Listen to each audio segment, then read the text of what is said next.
আজ দ্বিতীয়বার গিয়েছিলাম ইনস্টাগ্রাম থেকে ভাইরাল হওয়া তরণ্যতে। ঝিলের ধারে খোলা আকাশের নিচে বসে ম্যাগি খেলাম, সাথে জমিয়ে আড্ডা দিলাম। সেই সব কিছু এই ভিডিওর মাধ্যমে আমি আপনাদের সঙ্গে শেয়ার করব। সো ভিডিওটি স্কিপ না করে পুরোটা দেখতে থাকুন। Hello everyone, welcome back to my new blog. আজ ইভিনিংটা আমরা কাটাবো তরণ্যতে। আর এই তরণ্য কিন্তু ইনস্টাগ্রাম দিয়েই ভাইরাল হয়েছে। যদিও আগে আমি একবার গিয়েছি, এই ভিডিও কিন্তু আমার চ্যানেলে আপলোড করা আছে, আপনারা চাইলে চেক করে নিতে পারেন। তাই সন্ধ্যাবেলা ঝটপট রেডি হয়ে গেলাম। আর এদিকে ম্যাডাম কিন্তু এখনো ঘুমাচ্ছে, আর আমি ম্যামকে ঘুমন্ত অবস্থায় রেডি করে দিলাম। এরপর বাইকে কানমোলা দিয়ে আমরা তিনজন বাড়ি থেকে বেরিয়ে পড়লাম।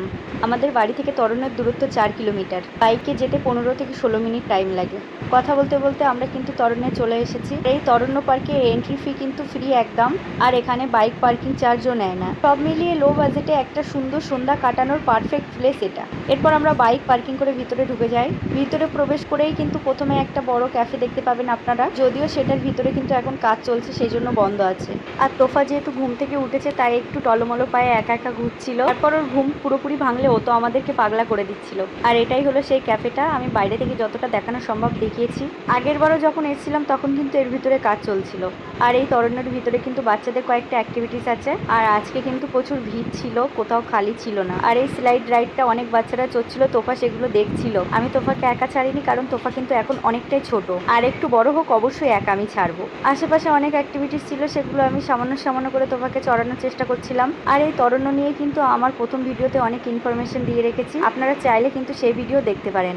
তরণ্যের প্রথম ভিডিওর লিঙ্ক আমি এই ভিডিওর কমেন্ট বক্সে দিয়ে রাখবো, আপনারা চাইলে সেখান থেকে দেখতে পারেন। এরপর কিন্তু তোফার পুরোপুরি ঘুমটা কেটে যায়, তাই তারপর কিন্তু ওকে ধরে রাখা খুব মুশকিল হয়ে যাচ্ছিল। আর সত্যি বলতে ওয়েদারটা প্রচন্ড খারাপ ছিল আজকে, যেরকম আশা করেছিলাম সেরকম ছিল না। এই তরণ্যে আসার মেন উদ্দেশ্য ছিল ঝিলের ঠান্ডা হাওয়া খাওয়া, বাট আজকে হাওয়া তো দূরের কথা, কোনো কিছুই হচ্ছিল না। গাছের একটা পাতাও নড়ছিল না। আকাশটা কেমন জানি না একটা গম্ভীর হয়েছিল। এরপর আমি তোফাকে নিয়ে ঝিলের ধারে যাই, সেখানে কিছু ফটো কিছু ভিডিও নিয়ে তারপর আমরা ভিউ পয়েন্টে চলে যাই। ভিউ পয়েন্টটা কিন্তু খুবই সুন্দর, রেলিং দিয়ে ঘেরা আছে।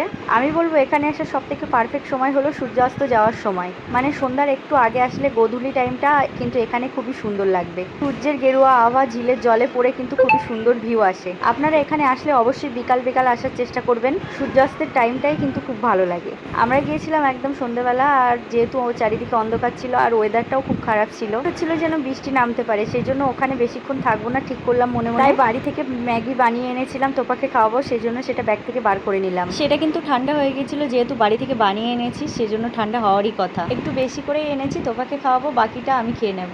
ওয়েদারটা ভালো থাকলে কিন্তু খুবই ভালো লাগতো, যেহেতু ওয়েদারটা খারাপ তাই আর কিছু করার নেই। আমরা বাইকে করে এসেছি, যখন তখন বৃষ্টি নামলে বিপদে পড়বো। ওকে তাড়াতাড়ি খাইয়ে নিচ্ছি, আমরা বেরিয়ে যাবো সেজন্য। এই তরণ্য পার্কের মধ্যে আগে কিন্তু অনেক ফুলের চাষ ছিল, মানে শীতের সময়, তখন কিন্তু এই জায়গাটা ভাইরাল হয়নি। এখন কিন্তু সেই ফুলগুলো আর নেই।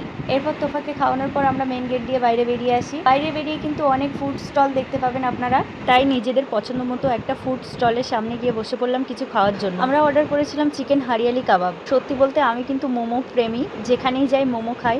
আজকেও মোমো খাবো বলছিলাম, বাট তোফার পাপা বললো সব জায়গায় তো মোমো খাও, তো আজকে অন্য কিছু খাও। কাবাবের মধ্যে আমার চিকেন হারিয়ালি কাবাব খেতে ভালো লাগে, সেই জন্য এটাই অর্ডার করেছিলাম। আর সাথে নিয়েছিলাম হট কফি। সেগুলো আমরা ভাগাভাগি করে খেয়ে তাড়াতাড়ি বেরিয়ে চলে আসলাম, কারণ যখন তখন বৃষ্টি নামতে পারে। আজকে ভিডিওটা আমি এখানেই শেষ করছি। আশা করি আমার ভিডিওটা আপনাদের ভালো লেগে থাকবে। আমি আমার ভিডিওর মাধ্যমে যতটুকু সম্ভব ইনফরমেশন আপনাদের দেওয়া সম্ভব দিয়ে থাকি, তাই ভিডিওটি ভালো লাগলে অবশ্যই লাইক করবেন, কমেন্ট করবেন, শেয়ার করবেন, আর আমার চ্যানেলটি সাবস্ক্রাইব করবেন। দেখা হচ্ছে পরের ভিডিওতে, ততক্ষণ ভালো থাকবেন, টাটা।